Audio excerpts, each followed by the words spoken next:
Good evening, everybody. Gosh, lovely to see you here. It is my great pleasure to introduce Stan Grant, who's in conversation this evening with Damien Cave.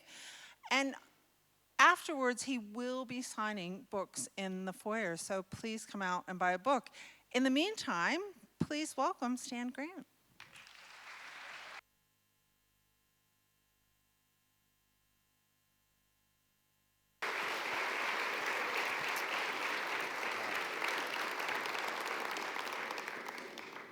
Hello, everyone. Thank you for coming.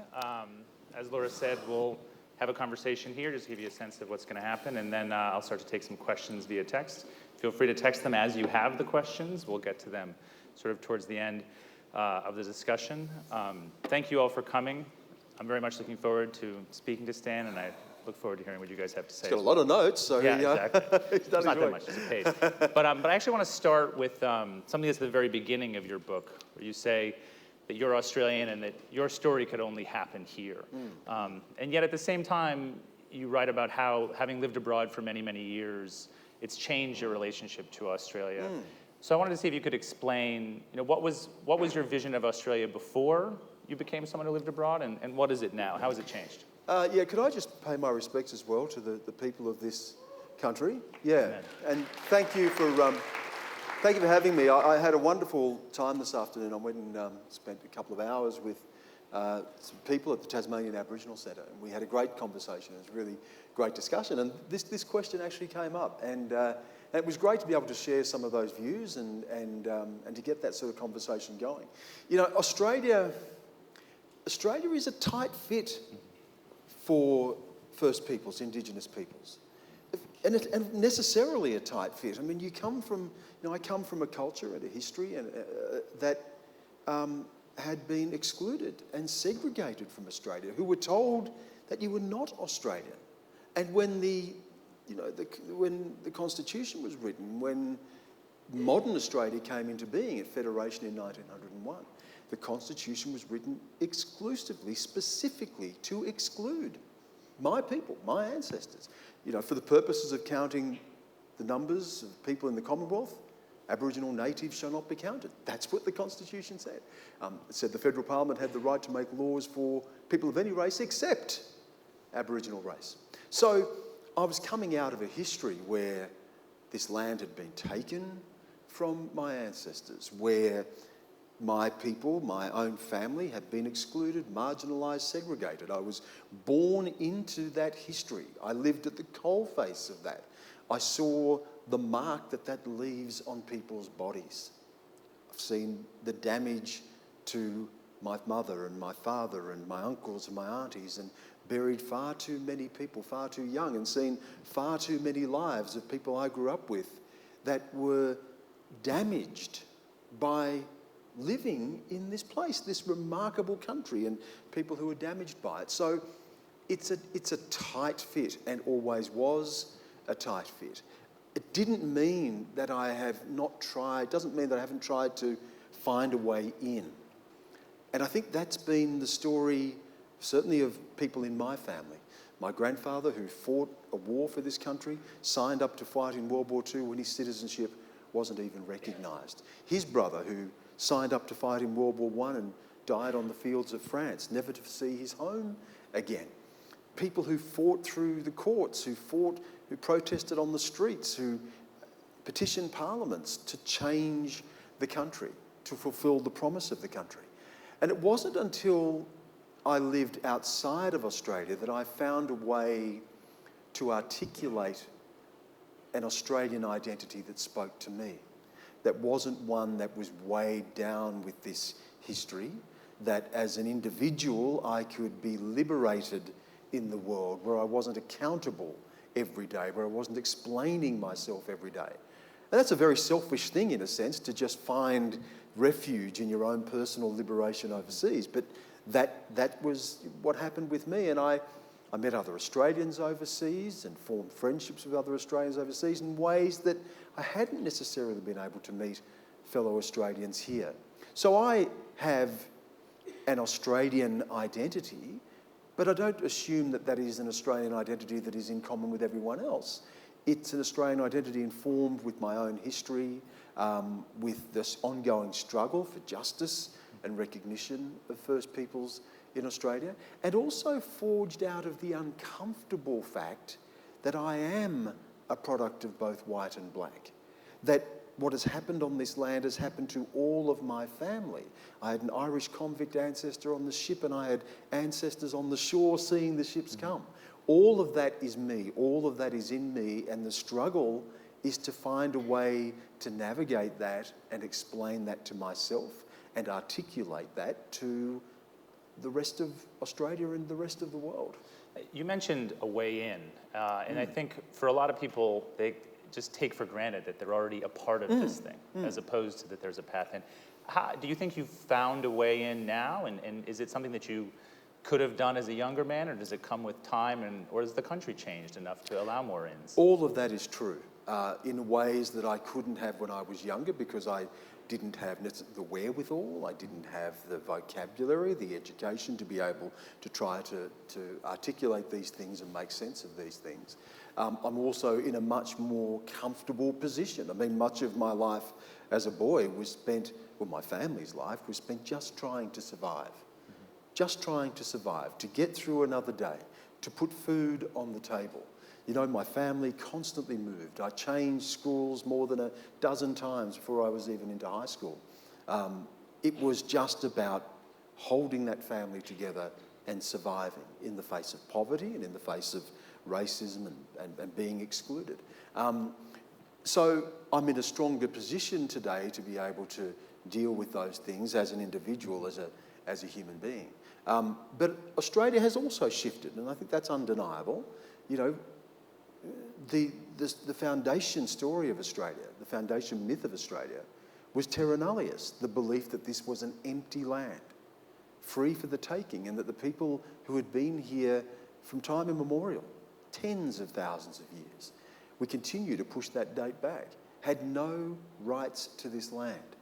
Well, Eddie Mabo, man from the Torres Strait Islands, fought all the way to the High Court to overturn that. You know, there is a recognition of native title rights. There is a recognition of the place of Indigenous peoples, even though that is a battle half won. And we still haven't reached a point where we can even begin to approach finishing the unfinished business of this country and its history. So I think probably for me, the key to this was to embrace the antagonism at the heart of that. To say it isn't necessarily about reconciliation as about embracing the fact that a nation is often built on antagonism. That a nation can be an uncomfortable fit. It doesn't mean that it's still not your nation, and that the idea of Australia can't, and the promise of Australia cannot be fulfilled by people challenging the very idea of the country. I think that's the essence of a liberal democracy, is that it is a constant process of being challenged and holding those antagonisms in place in a productive way. And I've really tried to embrace that. I mean, one of the things that's really striking about this book, and I recommend that you all read it, and the other things that Stan's written too about identity, is that it reveals a deep and abiding faith in liberal democracy. And how did you get from a place of being excluded to a place of what sometimes even sounds like boosterism for a society that, let's be honest, is pretty imperfect, and a system that's pretty imperfect? I think the promise of liberalism is greater than the delivery or the reality of that in a political sense. I mean, if you look at, you know, I've lived in enough parts of the world to know that the freedoms that we have, the freedom to have this discussion tonight in this room, is a very rare thing. And places that you and I have reported in, that freedom does not exist.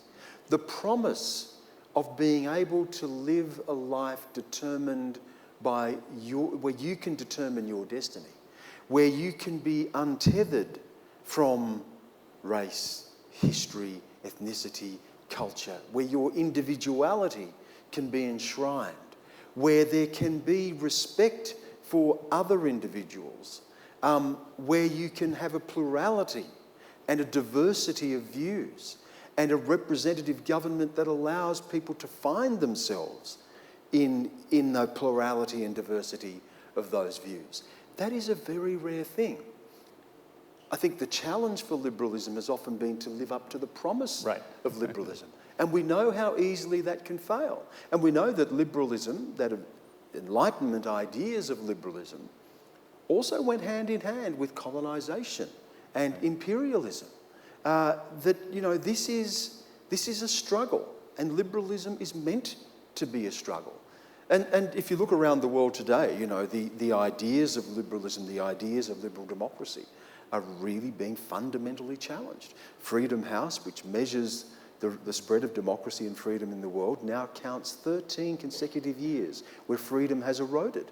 Freedom of the press, freedom of association, freedom of religion.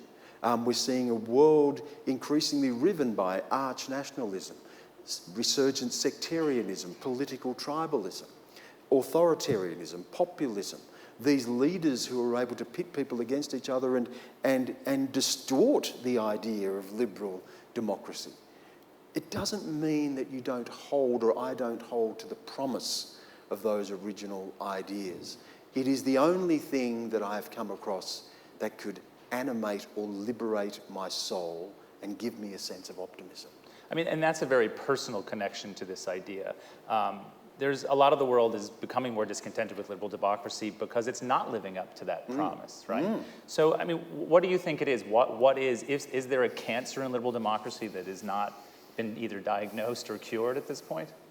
I think that we sort of live in an age where the success of liberalism begins to turn in on itself, that liberalism can eat itself. If you go back to the end of the 1980s, 1989, and the political scientist Francis Fukuyama declares the end of history, that the Cold War was ending, the Berlin Wall was coming down, the Soviet Empire was fracturing, and that liberal democracy emerged triumphant as the victorious ideology. And this was going to be a new era where the borders would come down and we'd have free movement of goods and people, and these universal ideas of freedom would spread throughout the rest of the world. And how wrong he was. In fact, to be fair to Francis Fukuyama, he did say in The End of History in The Last Man, the book, that the end of history just may get history started again. Right. And that's what happened. We saw history starting again. We have seen, particularly over the past 2 decades, a blowback against globalisation, a blowback against universal human rights, an increasing strident nationalism, a rejection of immigration, those borders going back up. We now have countries like Hungary, where Viktor Orban proclaims that as an illiberal democracy, set against the rise of China, and I spent a decade reporting in China, set against the rise of China, which now can say that it has a challenging, potentially viable alternative to liberal democracy, authoritarian capitalism. And isn't it interesting that just this past week we've commemorated 30 years since the Tiananmen massacre? The same year the Soviet Empire was crumbling, the same year the wall was coming down, the same year that Fukuyama was declaring the end of history, history was igniting in China. And 30 years after that event, the Communist Party has never been more powerful, and it has never been led by a leader more powerful in Xi Jinping.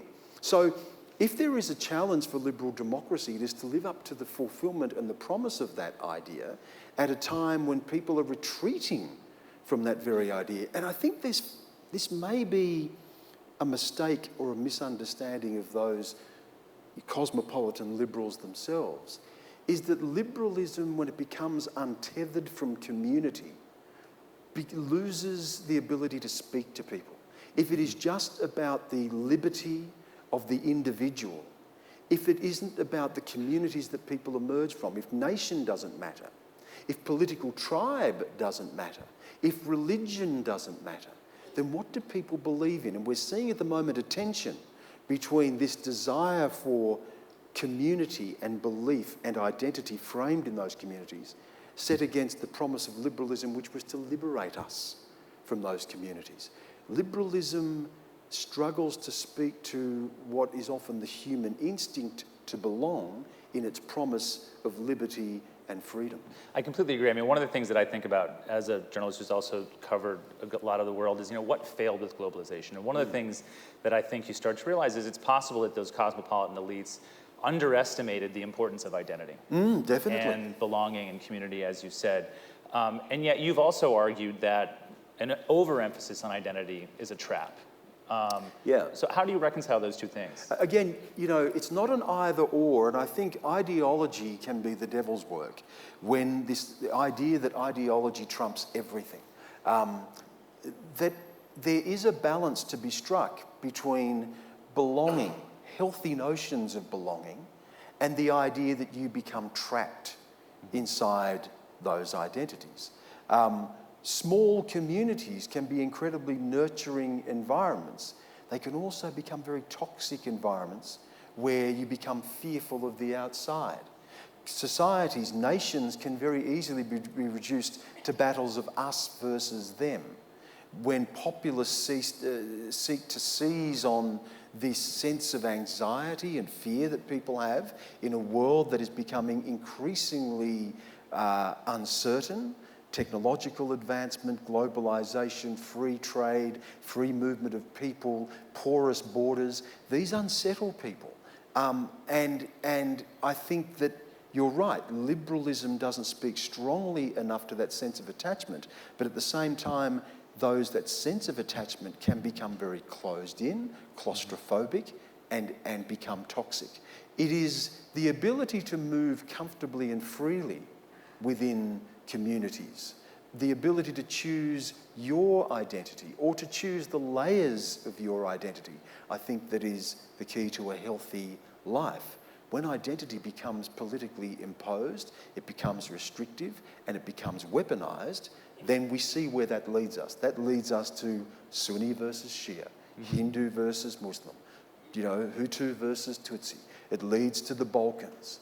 We see this in our history when identity framed around deep historical grievance and resentment can become toxic and weaponized and people can be pitted against each other. But right now, the most successful politicians in the world are the ones who are playing that game the most successfully. When Donald Trump says, let's make America great again or America first, you know which Americans he is speaking to. Right. With the Brexit vote says, we want out of Europe, we want to reclaim a British identity, you know what they're really saying about who belongs in that British identity. When Recep Tayyip Erdogan in Turkey talks about, reclaiming the Ottoman Empire, you know what he's talking to, that sense of our identity, and us and a them. And that's the fault line that we walk in the world today. But don't you, to push back on that a little bit, other elements of historic points of difference with identity also include the civil rights movement, also include all kinds of movements about social justice that involve that too. I mean, just today, half an hour before we came over here, the AFL announced that it would apologize unreservedly about what happened to Adam Goods, and you've worked at this. Wonderful thing. Very good, and so it made me wonder, could that have ever happened if you didn't have a strong sense of identity? If there wasn't an acknowledgement of racial injustice, how do you need that, don't you? I think the acknowledgement of racial injustice and the ability to make good on that is not driven or limited by a sense of identity. I think the most powerful justice movements are movements that speak to people of various identities, that create a broad movement for change. The civil rights movement in the United States in the 1960s most definitely led by particularly the Southern Christian Leadership Conference and people like Martin Luther King Jr., and there were other movements as well throughout the country, but it was also a movement that ignited people from different backgrounds to support those ideas. I like the ideas of universal justice, justice that is not determined specifically by identity, but there is a neutrality to that justice that should speak to all of us. Adam Goods, we saw what he went through, but remember too, there were people, not just Indigenous people, but people from all across Australia who stood up and said, no, we stand with Adam. Right. And those people have led to this apology that we've seen today. Identity movements are important for focusing on and pointing out where injustice lay. But often overcoming or dealing with that justice requires an ability to speak across those identity lines and not restrict yourself to one particular identity group versus another. Right. I mean, what you're trying to create is an image of a very big tent where there can be more of a movement that sort of fits within there. I wonder, though, I think for a lot of people, they would say that creates a pace that's too slow. You know, if you look at Black Lives Matter in the United States, they're not willing to wait.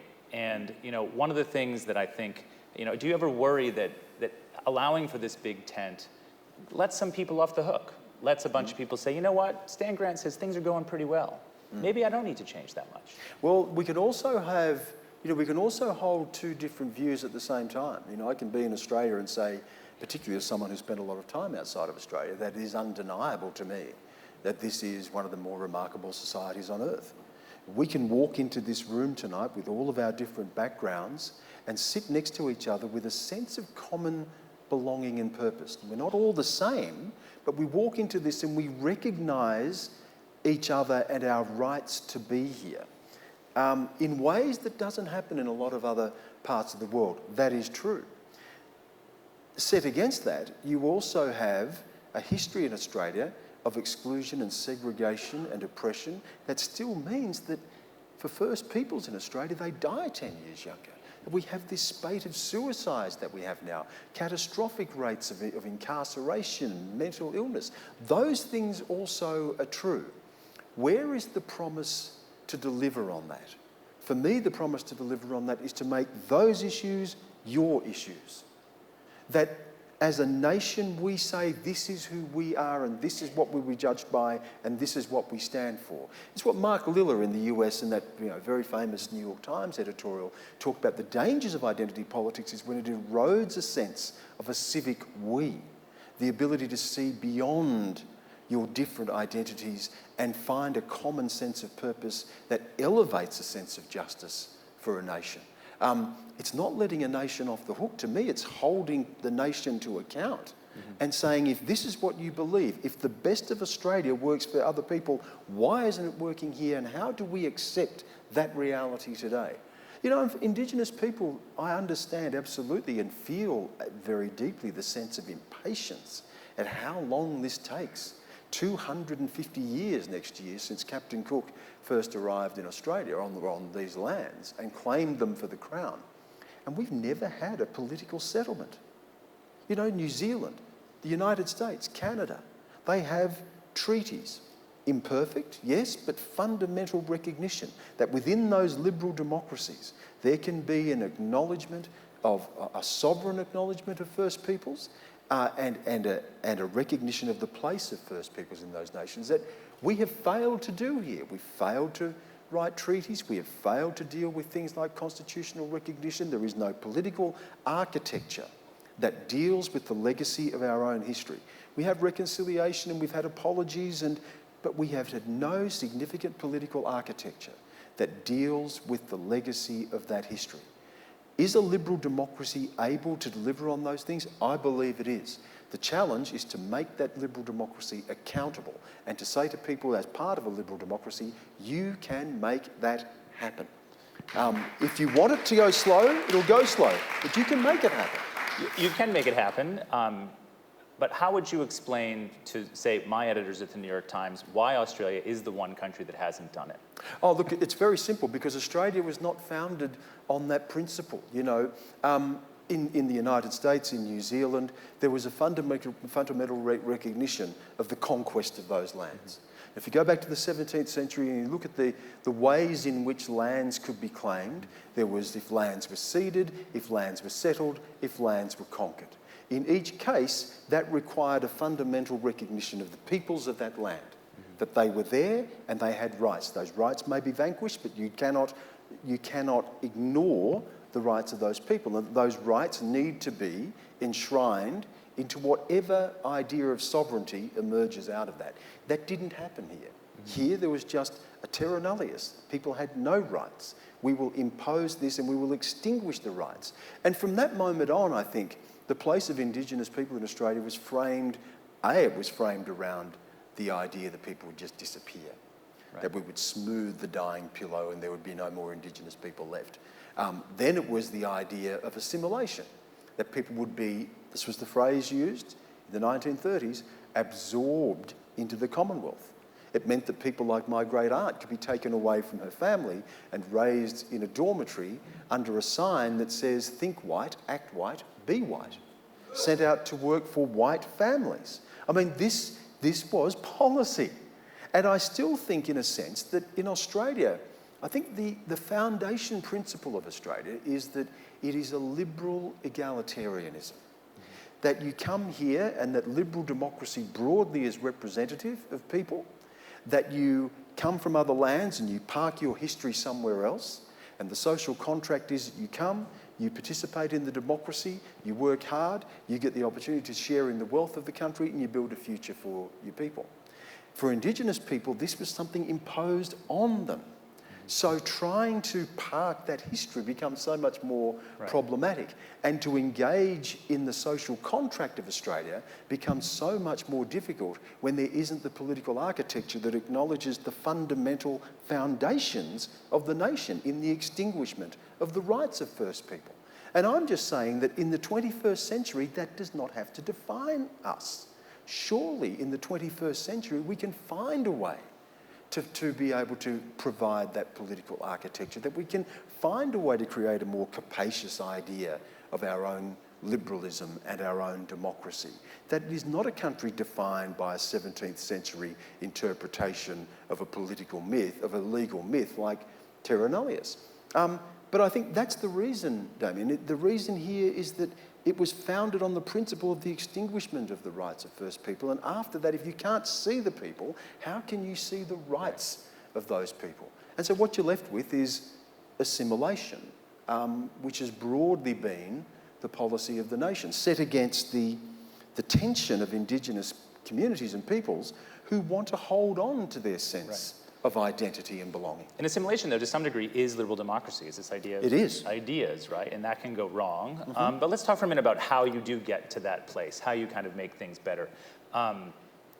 We've talked a bit previously about the Uluru Statement from the Heart.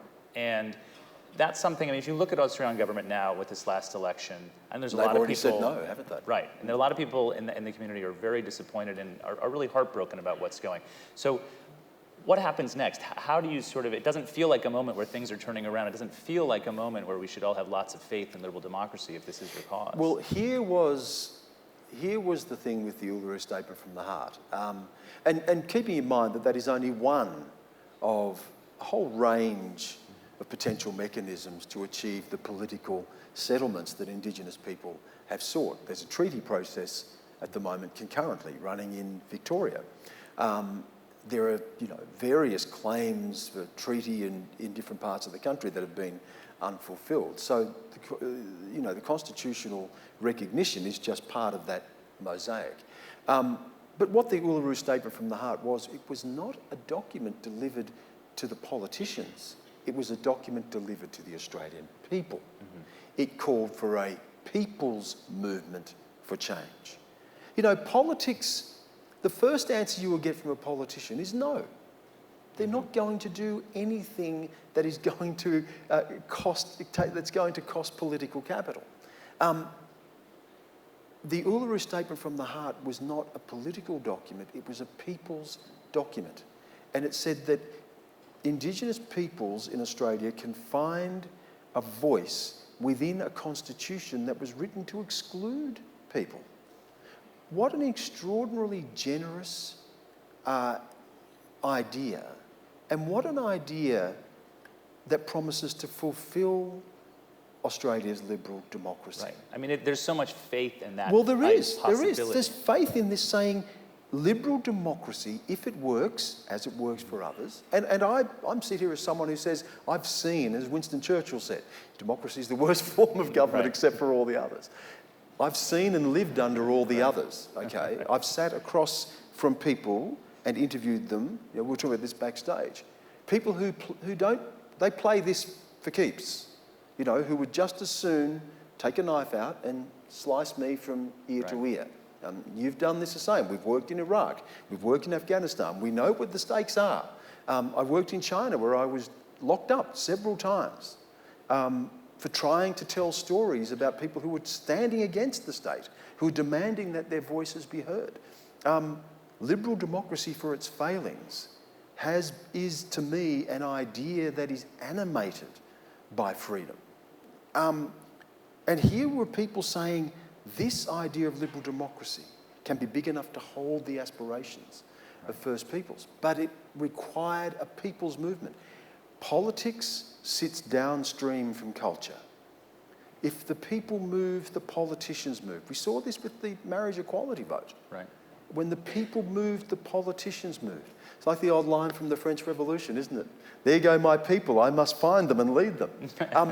Right. That's what often happens in politics. But the Uluru Statement from the Heart, and this is why it could not be extinguished by a political party or a government saying no, because it was delivered to the Australian people.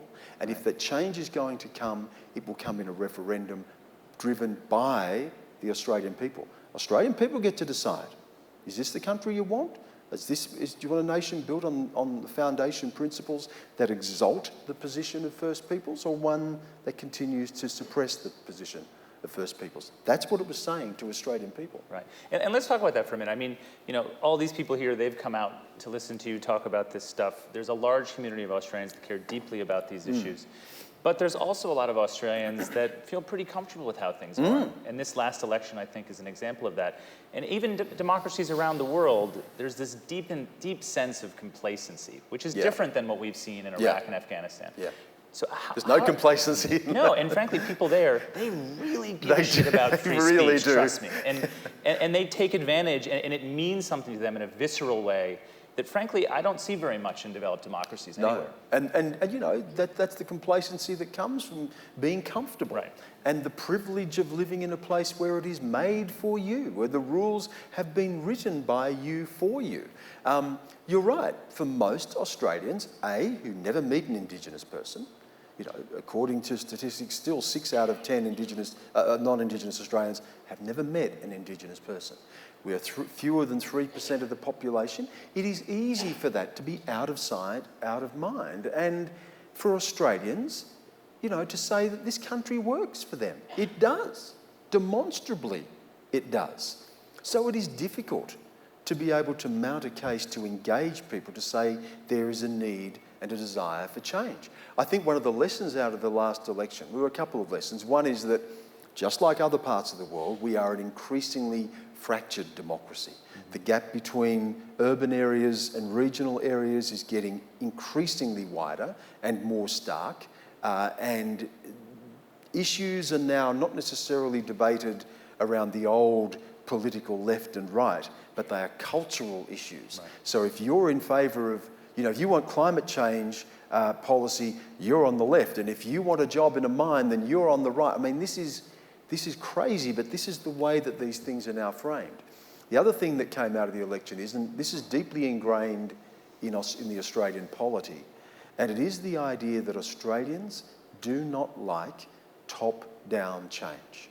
They don't like governments coming and saying, as Bill Shorten said, we will change Australia forever, because just as you said, they look around and go, I don't want this to change. I like the country that I have. And if it's going to change, it's certainly not going to change because a politician tells me it is going to change. If you want change, it needs to be an organic process, and it needs to be a conversation that we have openly with each other. To say to someone, if someone is concerned about the rate of immigration because of congestion, or look, frankly, if someone's concerned because a mosque is being built in their suburb and they've never met a Muslim before, that's a conversation we should be able to have without someone being branded a racist or an Islamophobe, or, if someone is concerned, if someone has a Christian belief that says that they can't support the idea of marriage equality, then, like the rest of us, they are going to have to abide by the will of the majority and the law of the land, but it doesn't mean we should say to someone, you cannot express that view. Democracy needs to allow people to have these conversations.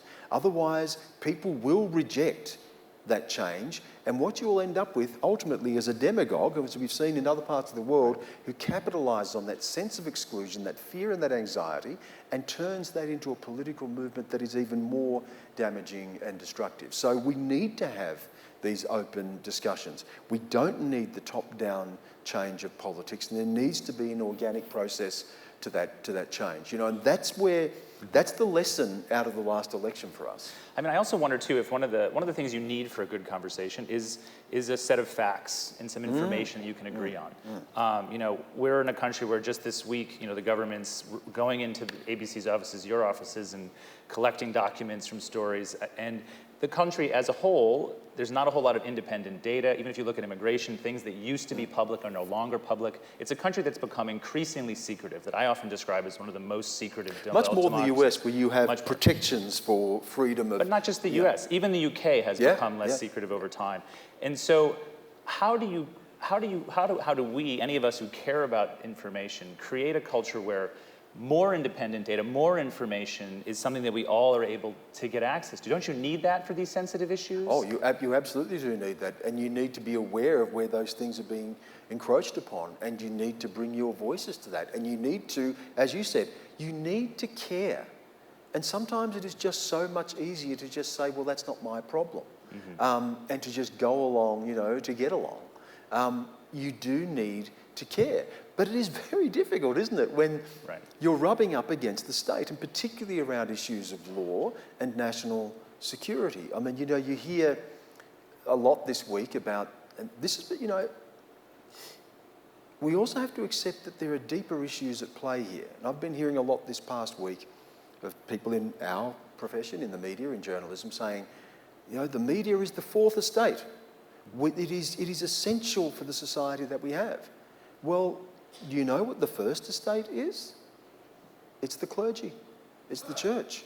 Right. So if you are going to defend the freedom that we want, then you have to also defend the freedom for people to speak openly about their faith or their religion. That's part of the social contract. Right. So this isn't just about choosing your freedoms. Freedom is really hard. And it becomes increasingly more difficult when we live in increasingly diverse and plural societies.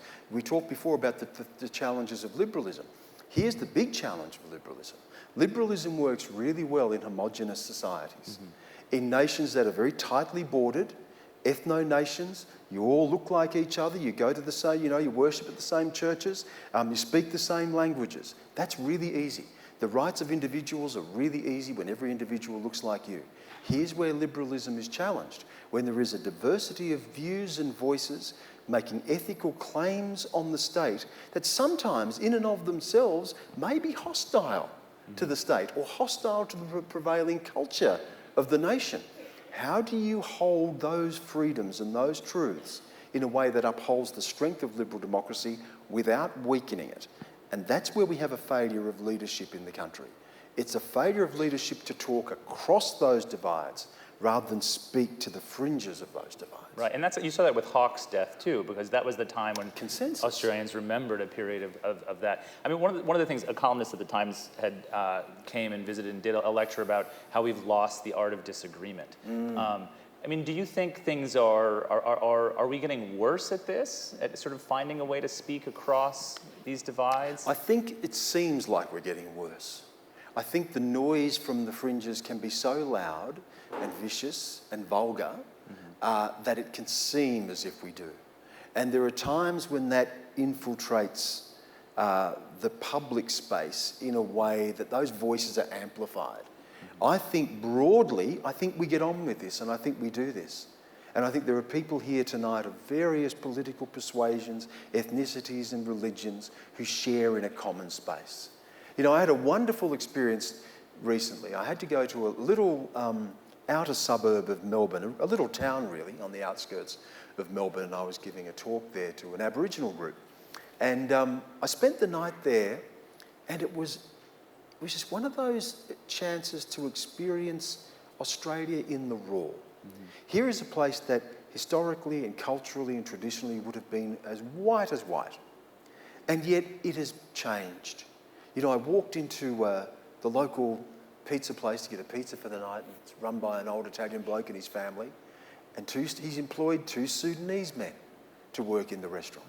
There was a Lebanese guy running the coffee shop. There was a Chinese restaurant. There was a Turkish restaurant. I walked past the school and I saw all these different kids of different backgrounds all living there together.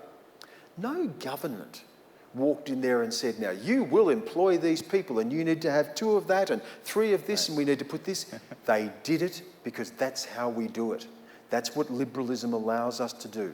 You meet, you have the awkward conversations, the uncomfortable conversations. Maybe there's an old lady who sees 2 or 3 Sudanese guys on the corner and thinks, oh, you know, I'm a bit nervous about this. And one of them helps her across the road.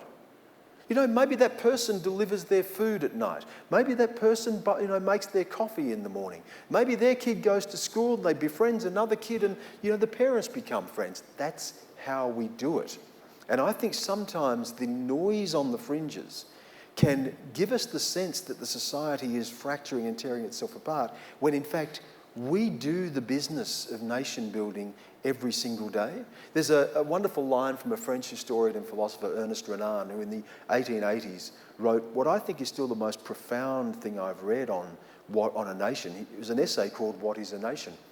And he said, a nation is a daily referendum. Mm-hmm. We come together every day and we confront our differences and we find the space to live with each other, with our differences, and find our accommodations. And we don't all have to like each other, and we don't all have to worship at the same churches and synagogues and mosques, and we don't have to follow the same football teams and like the same food, but we share a sense of place. Again, I come back to the fundamental thing that is missing in this country, with all that it has to offer, is that we have still not found that place for the people who are here first. Right. That's the stain on our liberalism. Does it complicate things as the country's become so much more diverse? You know, the conversation, I saw this in the United States, this has changed too. It's no longer, for a long time, it hasn't just been a conversation about black and white when you talk about race and identity in the United States. Is Australia ready to have a conversation that goes beyond Aboriginal Australia and white Australia? And is that conversation, how does that play into the larger conversation? That's a really good question, Damien, because I think I've often wondered this. You know, I understand the settler compact. Mm-hmm. I understand that. I'm from that. You know, my family is born on the frontier. White, black, meat, conflict. Out of conflict, new families are born. You know, we're white, we're black, we're a mixture of everything that this country is. I get that. I get that frontier compact. I often wonder, for someone coming from outside of that, who doesn't share in that legacy of history, what's their way in? Often for migrants, it's initially a transactional relationship. Mm-hmm. The country offers a haven.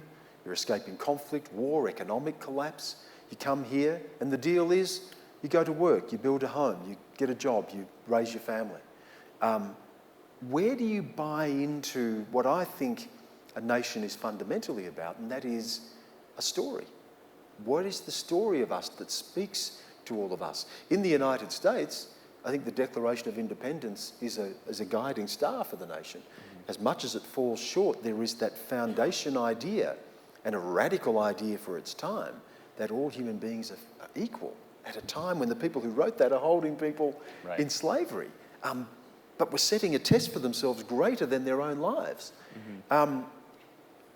UK, of course, with Magna Carta and the founding principles of what we understand as a liberal constitutional democracy. In Australia, I believe truly that the foundation story of this country is what was here before. That deep, rich culture that belongs to all, but cannot belong to all until we have settled that unfinished business.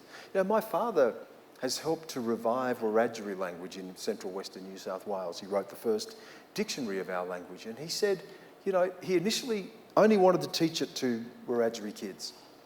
And the Wiradjuri Council of Elders, his own elders, said, no, we will teach this to all kids because if they're born here, if they live here, they are ours. Mm-hmm.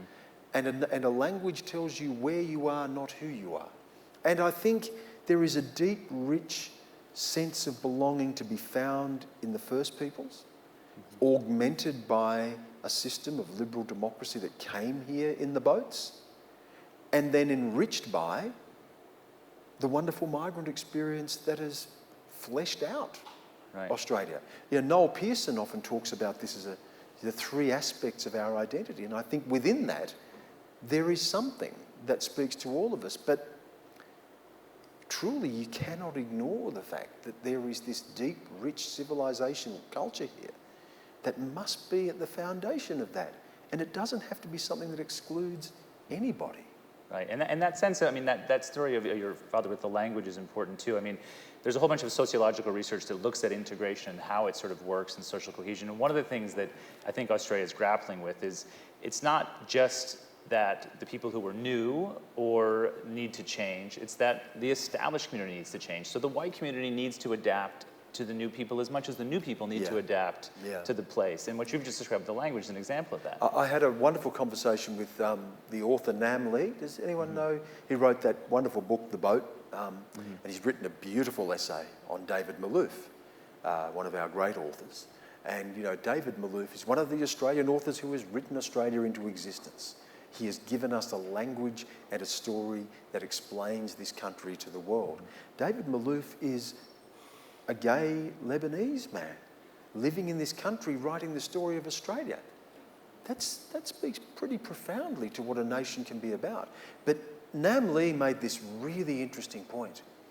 He said, it sounds strange to actually say it out of context, but he said, white people are his bush, in the sense that the bush has always been foreboding. It was the point of entry for white Australia into terra nullius, this place that they'd claimed but didn't quite feel at home. You know, why do white Australians call it the outback, the never never, beyond the black stump? Why do most people cling to the eastern seaboard and the capital cities, coastlines? You know, there is this foreboding sense. He said, in a way, for him as a Vietnamese refugee family, white people were the impenetrable.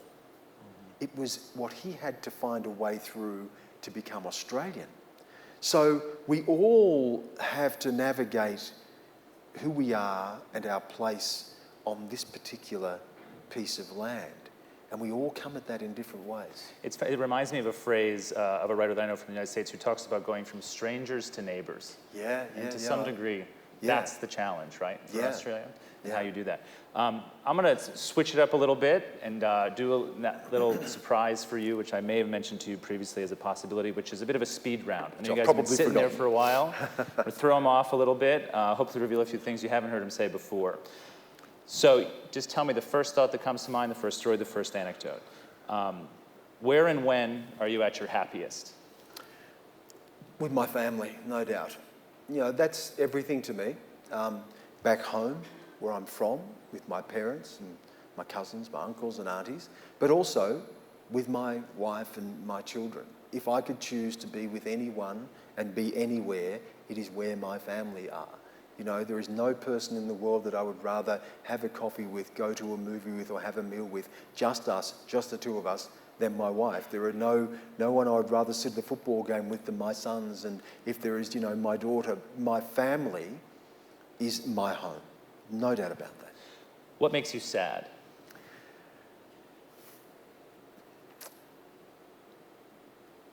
This is Australia. You know, yeah, I really do.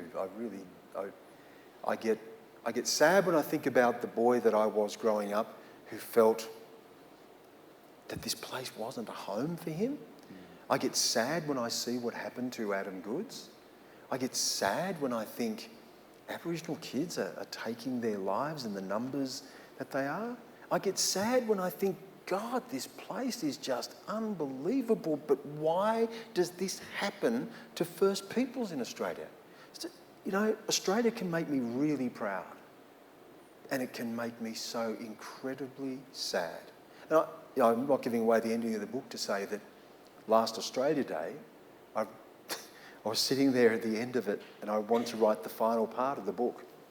And the first thing that came to me was, on this Australia Day, I just feel ineffably sad. Sad that the nation cannot be what it can be. Australia makes me sad. What's the best advice anyone's ever given you? Oh, that's really easy. You know, I had a really dislocated, disrupted education moving from school to school, great periods where I didn't go to school at all, low expectations. The principal of one of my high schools told me to leave and all the other Aboriginal boys to leave because, in his words, we would amount to nothing.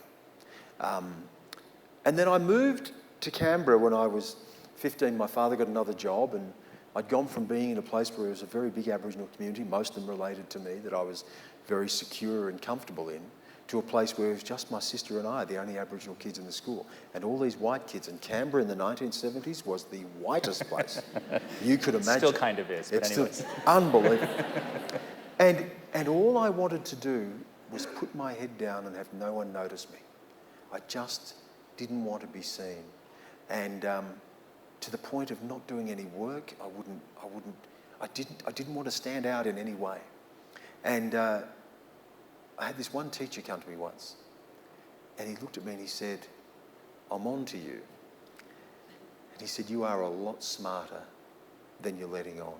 And he said, "All these other kids, all middle-class white Australian kids, their future to varying degrees is assured. They will be what they will be."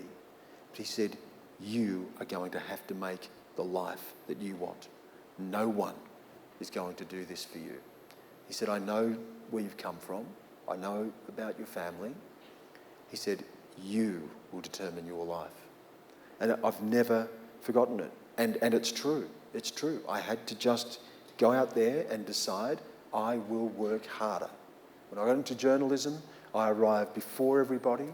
I stayed after everybody. I read more books than anyone else. I worked longer and harder, and I was determined that I would be better.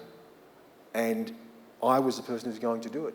James Baldwin once said, and apologies, I don't mean this in an offensive way, but he once said that I've spent a lifetime watching white people and outsmarting them so that I might survive. That's very true. That's very true.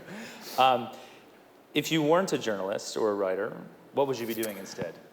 You know, journalism and writing and stories unlocked a world to me.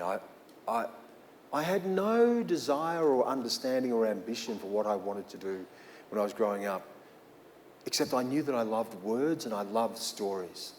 And my mother would find books anywhere she could and bring them home. Books that were probably utterly beyond me or inappropriate for me to be reading at the ages that I was reading them. But, you know, I'm 9 years old reading For Whom the Bell Tolls, or, you know, I mean, I'm just reading everything. And I absorbed everything. And I loved stories. And so to be engaged in that has been the perfect thing for me.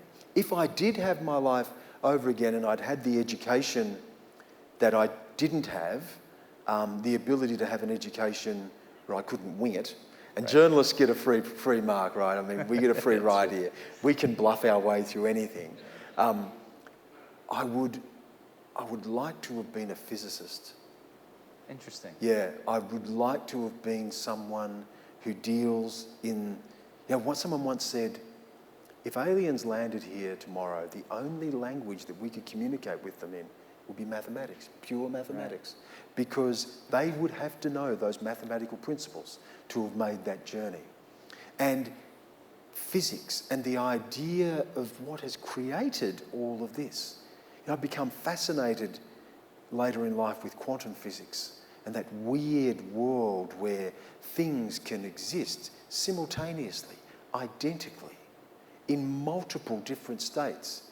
And by merely observing that, you change the nature of that thing. The world is more strange and weird than we could possibly understand.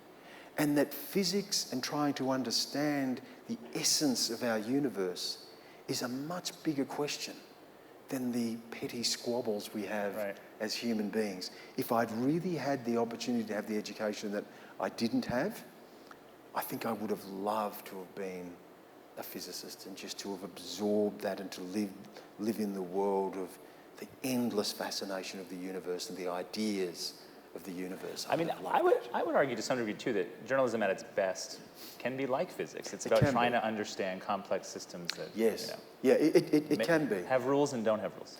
Have rules and don't have rules, exactly. And, you know, I think I would have liked to have been a scientist, but I didn't have any of the education to even imagine being something like that. So a writer is the next best thing. Exactly. We're all sort of physicists, not quite. Not me, at least. Tell me a time when you failed.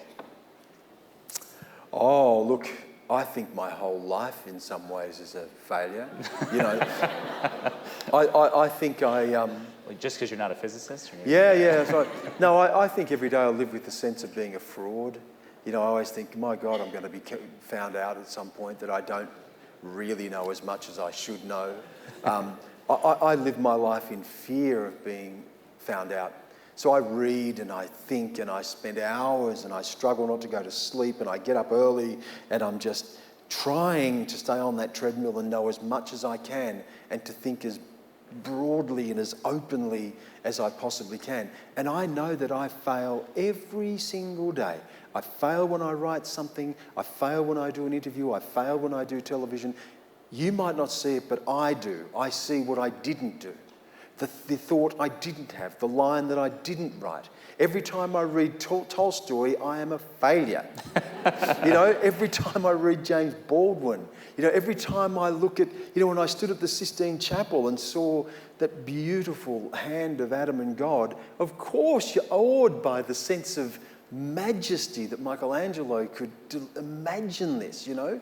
And of course I feel diminished and feel like a failure. So I'm fully aware of my own limitations. But I think the area that I probably feel like I fail, and I hope I don't, but I feel like I do, is with your kids, you know? You can never... I've been away a lot and I'm always consumed by other things, and years that I spent reporting and doing things that I knew were important and things that I've missed, and I'll never get the time back again. You know, but you live with it and hopefully they forgive you for it. Yeah, and they become independent anyways. Then they ask for money. So this next question is a way, exactly, is a way for you to help solve that problem. If you could make your children and future grandchildren, or our children and grandchildren, read just one book, what book would it be and why? That's a really hard one. It's a good one. I can tell you there's so many books referenced in your book that you I know know how you're much choosing I from read a is lot. like, So. You know, I wouldn't say to them, read this. I would like them to have the love of reading to find the thing that speaks to them. I know that I wouldn't be here now if I wasn't raised, and you know, I don't mean this in people to read too much into this, but I was raised in the mission church, right? The church on the little mission. My uncle was the pastor. The words of the sermons and the Gospels and reading the Bible, not the religious dogma of those things, but the stories and the language and what it was trying to impart and understand, I think was just, I could not write a thing without that grounding in the Bible and being in those church and hearing those words. But there was one book that really changed me, and there's a lovely story with this that does relate to one of my children, was when I first read Go Tell It on the Mountain, James Baldwin. And I would have been 12 or 13. And again, Baldwin came out of the church. Right. I picked up the book because I loved the hymn. You know, Go Tell It on the Mountain, let my people go. And I read this book and it came alive to me. Here was someone like me. He was writing about a young black boy in America in this religious family, seeing the human frailty and human failing around him, trying to find his place in the world, trying to understand God, trying to understand race and racism and history, and all of these things in this beautiful book that was just exquisitely written, and it spoke so incredibly powerful to me. And my oldest son, any prompting from me, he was travelling his first overseas trip on his own with one of his friends. It's about 3 years ago. And he went downstairs, he was packing his things, and I saw in his bag that he had gone out and bought and had packed James Baldwin, Go Tell It on the Mountain. I mean, my heart just sank because I thought, he's found this himself and this person speaks to him, and his name is John James Grant. That's beautiful. Did you talk to him about it after? What was the... I have talked to him a lot about that, and we've gone to see, if Beale Street could talk, we went and saw that together. He's read all of the essays. But what was fantastic about it was that he came to it himself. I didn't go and say, you must read this, John. Maybe he picked it up, maybe he'd seen it around, he'd seen me, but he'd bought his own copy and he had it packed on this trip to America to go and read for me, a person who speaks to the soul of America as profoundly as any American writer, James Baldwin. That's a good one. I want to go back, though, one more question, and then we're going to open up questions to you guys. I know you've been sending a bunch. If you have anything else you want to add, go for it. I'm curious about the Bible stories. Was there a Bible story that you sort of held on to, or one that you sort of, returned to in your head as something that stuck with you? I was most sort of taken by, I particularly liked the Psalms, and I really liked Ecclesiastes.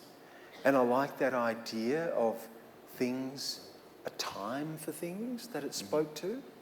And I like the idea of justice. But I think the part of the Bible that spoke most profoundly to me, and this was the faith that I was raised in. It was the faith of the forsaken. If there's anything that really jumps out at me in the Bible, first of all, it's love and forgiveness. But it was Jesus on the cross and that moment of doubt, that moment when he says, Eli, Eli, lama sabachthani.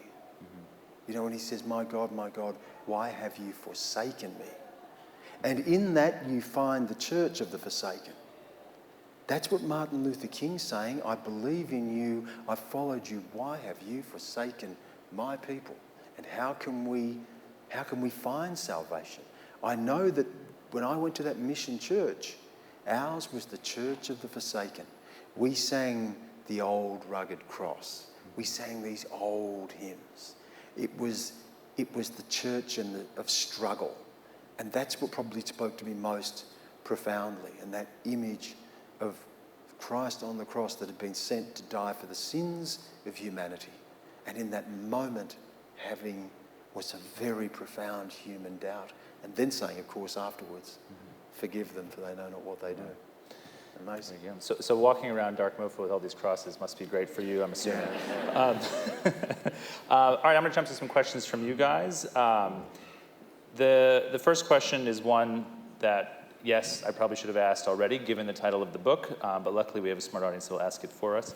Addressing the elephant in the room, how do you think changing the date of Australia Day will influence and begin the political architecture for Aboriginal identity? Well, it doesn't. That's the point. I don't think it does. And I think when we think that changing a date is going to change the country, I think, who are we kidding?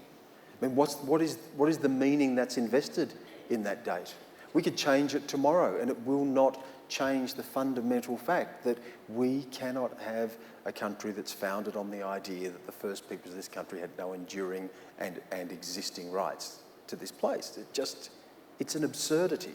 It isn't the day, it's the idea that animates the day. On Australia Day, I feel all of the tension. I feel that this is a moment to say, my God, what a remarkable country we are. I also know that it's a day that I feel the deep sadness that I spoke about before. But I also know it's a day that people can take to the streets and protest this nation, because this nation is also founded on a freedom that gives people the right to do that. All of those contradictions, all of that antagonism lives in that day. Changing the date isn't going to solve those issues. The real question we ask on the day is, who are we?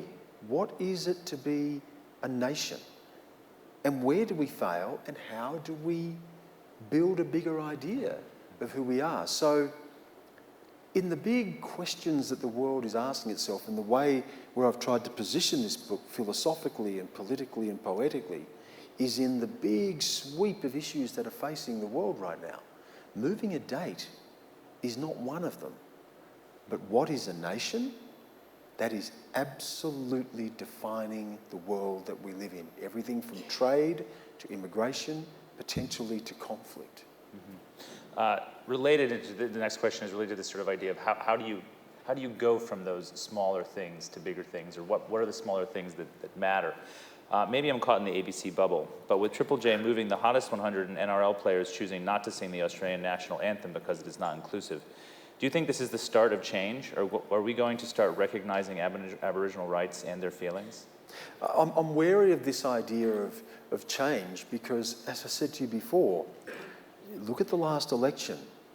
Change, when you start talking about change, people become very uncomfortable with change and the rate and pace of change. If there is organic change, and the way to engage in that and to allow for that organic change in a society is to bring your voices to it.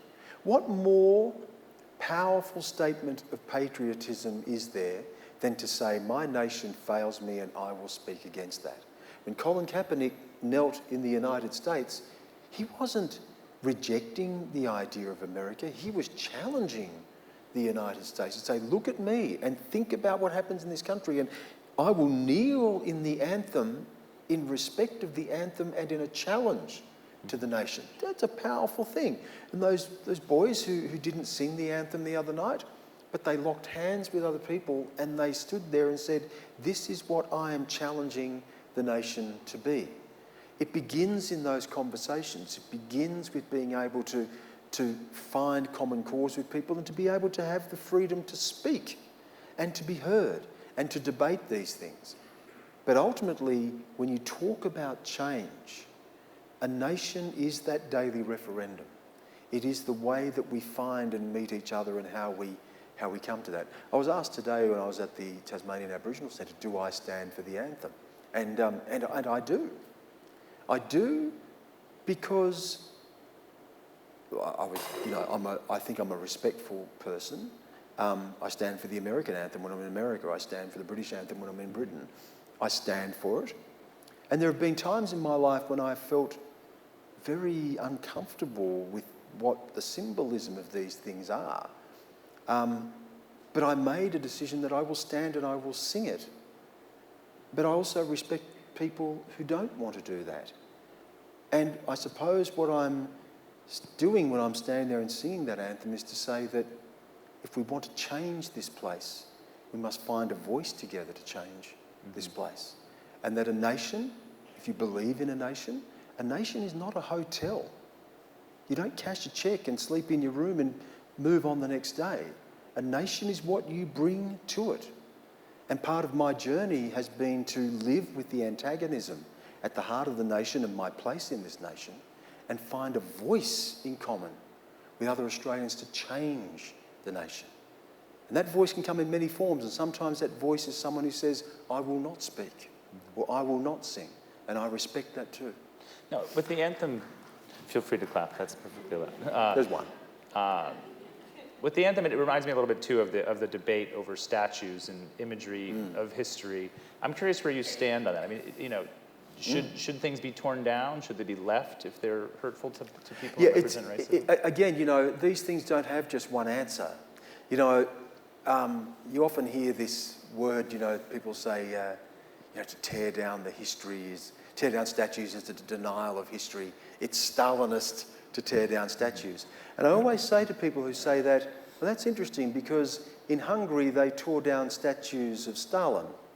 Right. Is it Stalinist to tear down statues of Stalin? History is something. In India, all of the colonial statues and monuments have been moved to a park. And people can go and see them if they want. Actually, if you go there now, it's completely overgrown. No one even goes there. So that may tell you something. But a nation is always grappling with this.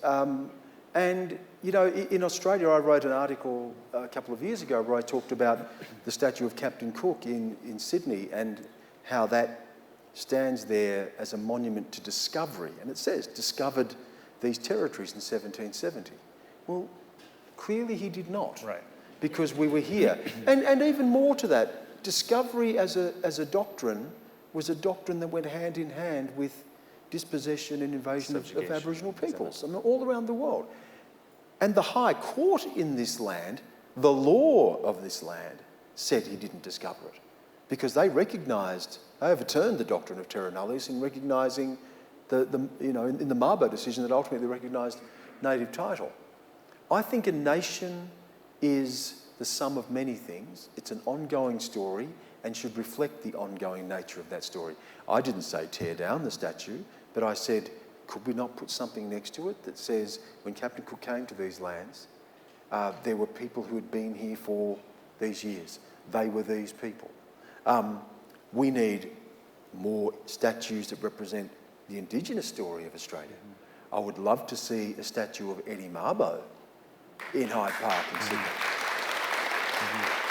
That's how you tell a nation's story. For me, it isn't in tearing down the past, it is in filling out the story of the nation and who you are. But honestly having the discussion about your history. Another potential person to highlight as well is Adam Goodes. So one of the questions from the audience is, and I'm curious, I wanted to hear more of your take on this too. What was your take on Adam Goodes? What can we learn about Australia through it? You know, I think that was a really cathartic moment, and it was a really important moment for me because I'd been away from Australia for the best part of 20 years. And I came back to Australia right in the middle of that debate. And it really, given the world that I'd been living in and the stories that I'd been reporting, countries absolutely torn apart by history, countries where who you are and what defined you often determined whether you lived or died. And I came back to this place and I'm going, people overseas would tell me this is the envy of the world. This is a paradise. And in so many ways it is. And I came back to this country and I saw us having this debate about who we were, personified in this one man who was Australian of the Year, and who says, I have a white Irish father and an Aboriginal mother, who located himself right at the crossroads of this nation's identity and history. And he became a symbol for this battle over who we are. Now, on a personal level, this was extremely damaging for Adam. And he still bears the scars of this today, and I know this. I've just completed a documentary that I've written that I've been working with Adam on for the past 3 years. And it deeply wounded. It was a catharsis for Australia. And I think at the end of it, and the fact that it happened on the sporting field as well, this place that we think is immune from politics, that we go to escape all of this, suddenly the back page is on the front page. And all of this ugliness that was just beneath the surface is suddenly there for us all to see. But then you also get Australians who stand up and start wearing his number and start to say, we stand with you. And then I'd like to think as a nation, we looked ourselves in the mirror and we asked ourselves who we are.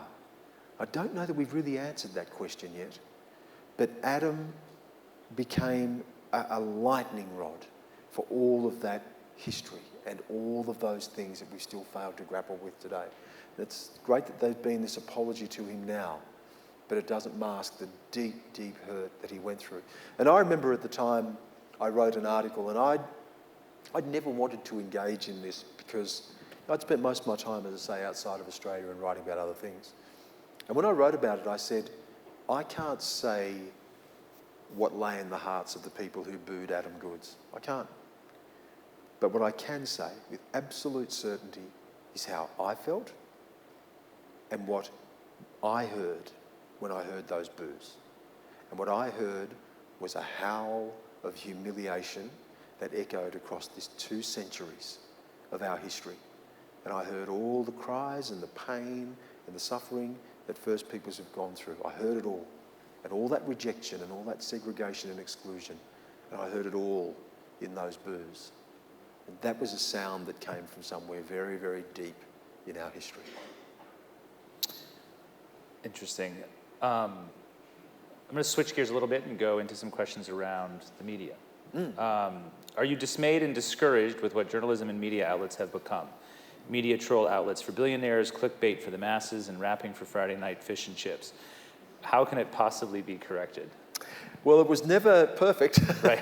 There was never a golden age. I'm concerned about the lack of diversity. I'm concerned about the way that media can be controlled by dominant forces and wealthy forces in a society. I also think we live in a world of greater plurality and diversity in a sense than we ever had before. Every person here can be a journalist, everyone. You have a mobile phone, you can take a photo, you can write a story, you can put it up, you can have a blog, you can make your own videos. We all have, I covered, you did, we covered the Arab Spring because of the efforts of ordinary people who put a camera in the air and risked their lives to take footage and get that footage out. So I can go on my iPad in the morning and read the New York Times. When I was a kid, I couldn't possibly get a copy of the New York Times. It would take you a week, 2 weeks to get a copy in Australia, and you'd go and pay $20 for it at the newsagents for this 2-week-old copy of an American newspaper. Now I'm a subscriber. I get it every single morning. I have subscriptions to every magazine and newspaper and journal around the world. And this is possible now because of the technological age that we live in. So voices are amplified, there is a greater democratisation, there is a greater plurality because technology has given us that. But at the same time, and I think this is one of the real things that I'm concerned about with media, is that you're losing a lot of the localised media. Yeah, I'm really concerned that the local newspaper, the local radio station, the local television station is disappearing. Because that's where you have the daily referendums. We don't have it at a national level. We don't live a universal life. We live very small lives. And it's in that every day, those conversations you have with local media that allows people to be heard. There's a reason that everyone missed Donald Trump, everyone in New York and all the smart writers of the best newspapers in the United States missed it because they stopped hearing the little voices, because those newspapers were no longer there. But those people didn't go away. When they got the chance, their voice was heard. And I think it's the same thing happening in Australia, this polarisation between what we see in the urban areas and the regional areas. We're not hearing their voices because the instruments of those voices are disappearing. This is a related question to that. You talk about the gap between cities and the country. How can change happen when Melbourne, Sydney, Canberra sit in comfortable complacency? Is the answer more local journalism, or how do you sort of close that divide? Well, I think what's going to happen is, and I think there's the wake up to this at the last election, politicians, media, are now suddenly going, oh my God, where did this come from? We missed this. Mm-hmm. So if there was a complacency, if there is a complacency, they're being shaken out of it. They're not on the winning side. They weren't on the winning side in the US when people cast their votes in small towns in the Rust Belt of the US and said, it matters to me that my factory closed down. I am concerned about immigration. Someone had better listen to me. My God and my guns that Obama had, dismissed these people as caring about, they matter to me, and their voices were heard. We saw this in the Australian election. People in the regional areas said, no, well, you mightn't listen to me, but guess what? They determined the election. They determined it. The Brexit vote, the split between London, cosmopolitan London, the bigger cosmopolitan centres of Britain and the rural areas of Britain, couldn't happen. No way they're going to vote leave. No way. And they did. All around the world now, the cosmopolitan urbanites are having to wake up to the fact that this elitist world that they've constructed is being, the ground is shifting beneath their feet because those voices will ultimately be heard. Mm-hmm. And often, not in a positive way, often in a very negative way, but they will be heard. I mean, I sometimes wonder too if we're now in a moment where now we're going to spend a lot of time listening to those Exactly. voices, right? Exactly. And so, at what point does it sort of become Exactly. too Whoops, much? the story shifted. Let's Yeah. put a correspondent, in Roma, in Queensland. Yeah. Right. Or, as they say in the military, you always fight the last war. That's right. So, That's right. so, and this is a related question too, which speaks to about who gets to speak and who has the voice to kind of command public debate. Stan, I don't have Indigenous heritage, but if I did, I would be so fucking angry at what has happened to my forebears and family. I love that you can swear in Australia. It's one of the things I always appreciate. He said that with Public great venom. television. Yes, exactly. Everything. We don't hear of anger in the Indigenous community. Why is that? Oh no, I think there's a deep anger. But I think you're right. But it's also, is it heard enough, and why is it? By many Australians, I think. It's heard too little, and I think it's often Australia lives with it. Australia is sort of, look, as Australia Day, there'll be some angry people on the streets, and then we'll get back to work the next day. I think there's that sort of complacency around that. Mm-hmm. There is an anger, but there's also a deep generosity of spirit. These two things are not antithetical.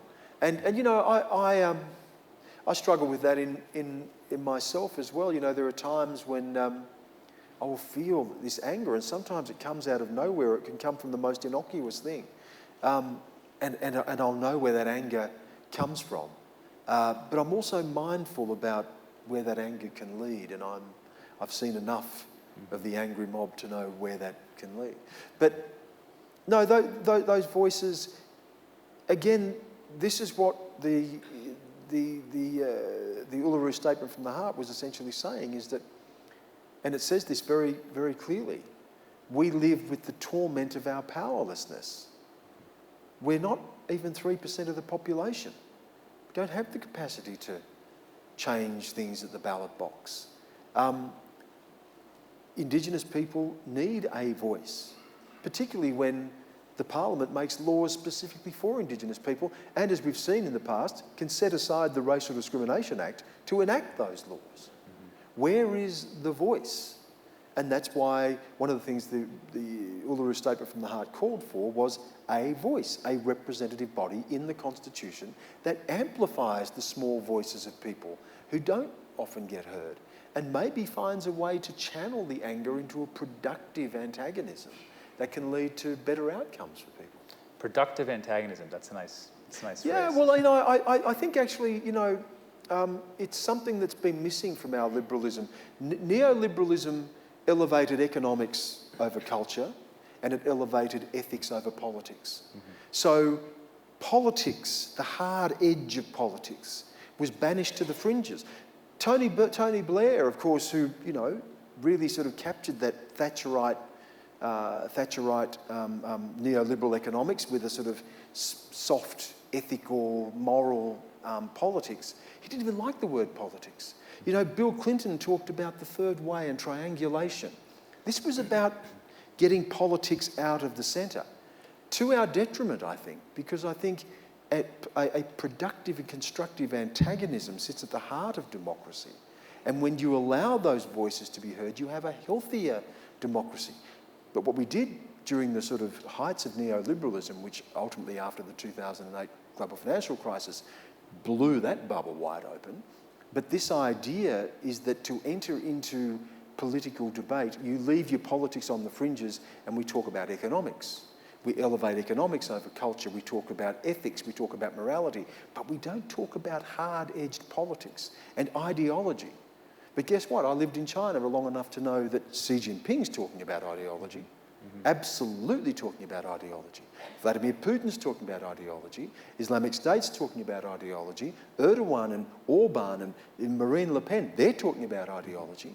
That's what you get if you banish politics from the centre. So I do like a constructive, productive antagonism because it allows us to lance the poisonous boil that otherwise will infect politics at the fringes and the margins, which I've seen become such a destructive force in democracies. Another question related to politics. In Tassie, where there are a number of Aboriginal groups that have differences of opinion and different identities, it seems difficult for Aboriginal voices to cut through in a way that is united and strong. How important, and this is an interesting question given what you were just saying, how important is a united voice to bring culture into the light and challenge the past? You know, there's a great philosopher, Theodor Adorno, and he wrote this book about what he called the authoritarian personality. And he said, he warned that the authoritarian personality seeks to turn unity into totality. And I think you need to be really mindful of that. Think about that. Turn unity into totality. Unity is one thing, totality is another. The imposition of a political voice, that there is only one way to be, only one way to express something. That's what leads to the gulags. That's what leads to Auschwitz.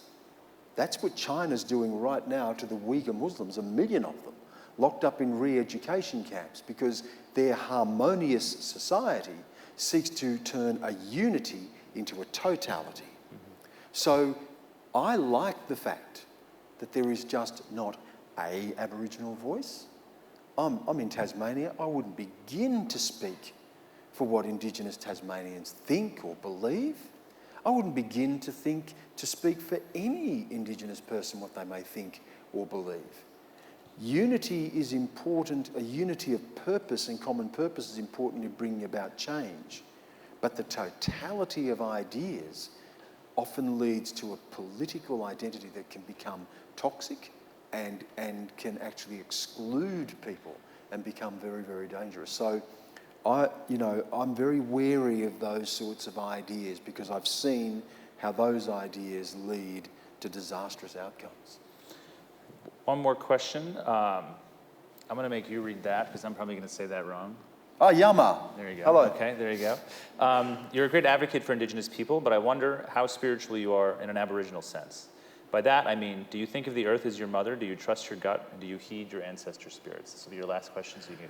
Well, I was raised that way. I spoke before about the Christian church that I was raised in, the mission church that I was raised in. That was a very black church. That wasn't the sort of church you'd go to uptown. It wasn't a white Christian church. There was a deep sense of our own spirituality imbued in that. And indeed, amongst my people, Wiradjuri people, we have a belief in Bayami, which is a creator spirit, which was very easily accommodated within this Christian idea of creation and spirit and God.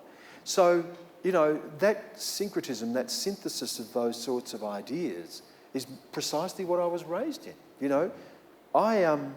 I know exactly who I am and where I'm from. If I go back to my country and I stand on the land of my ancestors, I feel that pull like a magnet in the earth. I know that I'm walking on land that thousands of generations have walked on before me. I feel that absolutely. I know what it is to walk down and to look at someone in the eye and know that who that person is and what their family story is. Kinship, country, connection. That's the essence of my being. But here's the thing. I am many, many more things than that as well. I'm also a Wiradjuri person who can live in Beijing and Jerusalem and New York and London.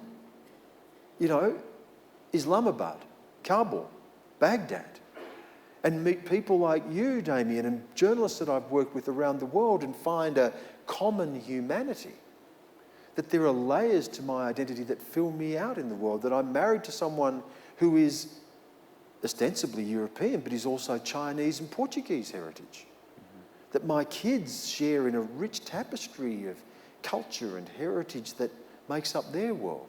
So I am rooted in a place, but I am also a cosmopolitan in a world that I belong in. And no one can tell me that it is not my world. As we said at the beginning, you are Australia. Thank you, brother. Thank you. Thank you, Stan.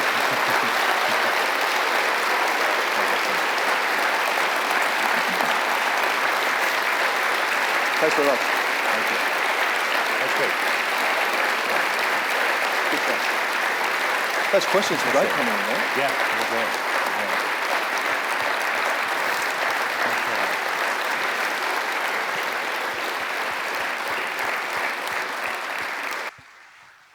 thank you so much, everyone. Just a quick reminder, Stan will be signing books in the foyer. And also, we're sort of just gone over the hump of DDT, and there are 2 more days to go, and tickets are available. And if you are feeling peckish, the Hanging Garden is open, and there are both drinks and food.